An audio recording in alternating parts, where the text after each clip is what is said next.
તો આ તરફ કચ્છના ભુજમાં રેલડી નજીક નેશનલ હાઈવે ઓથોરિટી દ્વારા ઓવરબ્રિજ પ્રોજેક્ટની શરૂ કરાયેલી કામગીરી સામે સ્થાનિક ખેડૂતોએ ઉગ્ર વિરોધ નોંધાવ્યો છે।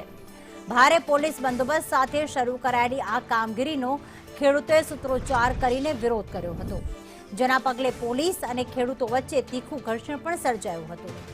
વાસ્તવમાં ઓવરબ્રિજ બનવાના કારણે આસપાસના 19 જેટલા ખેડૂતોની કિંમતી જમીન કપાતમાં જઈ રહી છે, જેથી ખેડૂતો પોતાની રોજીરોટી છીનવાઈ જવાના ડરથી આ પ્રોજેક્ટનો વિરોધ કરી રહ્યા છે। હાઈવે ઓથોરિટીની કામગીરી અટકાવવા માટે મથી રહેલા અને આક્રોશપૂર્વક વિરોધ પ્રદર્શન કરી રહેલા આ ખેડૂતોની પોલીસે સ્થળ પરથી અટકાયત કરી આગળની કાર્યવાહી હાથ ધરી છે।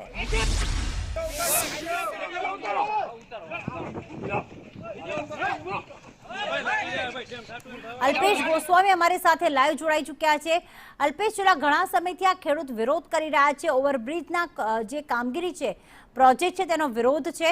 જો આ ઓવરબ્રિજ બની જાય છે તો કેટલી ખેતીની જમીન કપાતમાં જશે?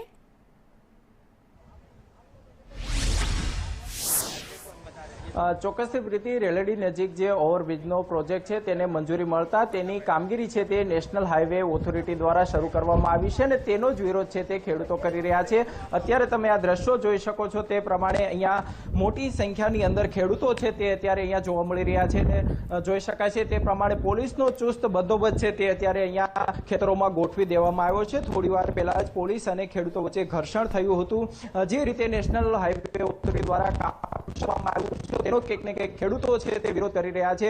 ખેડૂતોનું સ્પષ્ટ તો ખેડૂતોને મોટું નુકસાન જવાની ભીતિ છે, કારણ કે 19 જેટલા ખેડૂતો છે તેમની જમીન છે તે કપાટમાં જવાની છે અને તેના જ કારણે ખેડૂતો છે તે આ બાબતે ઘણા સમયથી લડત કરી રહ્યા છે। છેલ્લા 5 વર્ષથી ખેડૂતો આ બાબતે કલેક્ટર, રાજ્ય સરકાર અને કેન્દ્ર સરકાર સુધી રજૂઆત કરી છે કે જો આ પ્રોજેક્ટ અહીંયા આવશે તો તેના કારણે ખેડૂતોની જે કિંમતી જમીન છે તેને મોટા પાયે નુકસાન થશે અને તેમની આ જમીન છે તે છીનવાઈ જશે અને તેને જ લઈને ખેડૂતો છે તે વિરોધ કરી રહ્યા છે। સવારથી જ જોઈ શકો છો તે પ્રમાણે ખેડૂતો છે તે આ ઓવરબ્રિજ પ્રોજેક્ટનો વિરોધ કરી રહ્યા છે। ખેડૂતોનું સ્પષ્ટ કહેવું છે કે જે જૂના નકશા મુજબ જે બ્રિજ બનાવવાની કામગીરી હતી તે પ્રમાણે આ કામગીરી કરવામાં આવે, પરંતુ સરકારે કંઈક નહીં 5 વર્ષ પહેલા જે નકશો બનાવવામાં આવ્યો અને ત્યારબાદ એમાં ફેરફાર કર્યો છે તેને લઈને આ ખેડૂતો છે તે વિરોધ કરી રહ્યા છે। મારી સાથે ખેડૂત આગેવાન છે, તેમની સાથે પણ વાત કરીશું। શશિકાંતભાઈ, ખાસ કરીને સવારથી પ્રોટેસ્ટ કરી રહ્યા છો, વિરોધ કરી રહ્યા છે, શું વિરોધ છે? જય જવાન, જય કિસાન। આજનો અમારો લગભગ 10મો વિરોધ છે।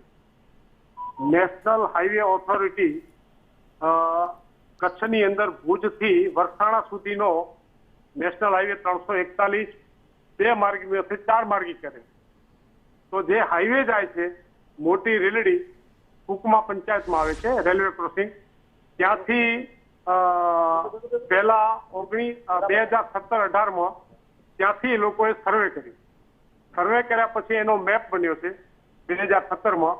પછી એની ટેન્ડરની પ્રક્રિયા થઈ અને એ રોડ ટુ રોડ એ લોકોએ ઓવરબ્રિજ આરઓબી કામ ચાલુ કરવાનું નક્કી કર્યું। કોન્ટ્રાક્ટર પણ સાઈડ ઉપર આવી ગયા। સદભાવના કન્સ્ટ્રક્શન કંપનીનું નામ હતું।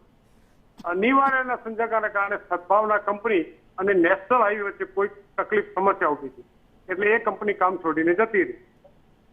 1 વર્ષ પછી પાછા નેશનલ હાઈવે વાળા આખો આ નવો પ્લાન બનાવ્યો, જે પહેલો ફર્સ્ટ પ્લાન હતો જેના MR નંબર 01/147-17-18 આખો બધું ઓકે જ હતું અને હવે આખો આ નવો જે પ્લાન બનાવ્યો છે જે મેન હાઈવે થી 1.5 કિલોમીટર અંદર આવે છે અને પાછા 1 કિલોમીટર બહાર જાય છે, આખો યુટર્ન મારે છે આ રીતે।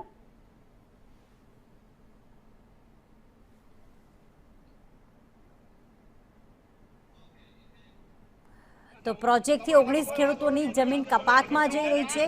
છેલ્લા 5 વર્ષથી આ ખેડૂતો વિરોધ કરી રહ્યા છે, સરકારને રજૂઆત કરી રહ્યા છે, પરંતુ હવે આ આંદોલન વધુ ઉગ્ર એટલા માટે બન્યું છે કારણ કે ઓવરબ્રિજને મંજૂરી મળી ગઈ અને હવે તેની કામગીરીની પણ શરૂઆત થઈ ચૂકી છે।